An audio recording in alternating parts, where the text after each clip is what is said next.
We have started our infusion, and I'm holding the dose request cord or patient request cord.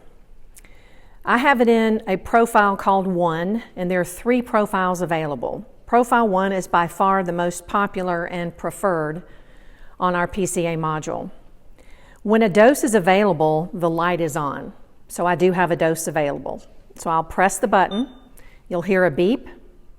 You'll also read that it's delivering that bolus dose. And then also the light is flashing when I'm getting my additional dose.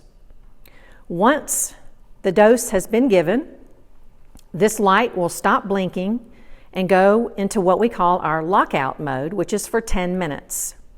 So when you're instructing to your patient about when these are available and when they're in the lockout, it really helps them to understand that they're getting it and that they're in a 10-minute lockout as long as this light is off. So once this is done, now you'll see it is flipped back over to my continuous dose of 1, and that was completed, and now my light is off. Profile 2, the light is on all the time, whether one's available, whether they're receiving it, or whether they're in their lockout. Profile 3, just the opposite, it's off all the time.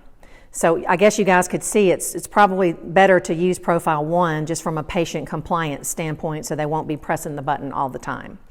So I'm going to go ahead and press it another time, and you see nothing happens. And then I'm going to press it one more time, and you see nothing happens. So I think it'll really cut down on the numbers of attempts that a patient will make when they really understand that when a light is on, then there are extra medications available.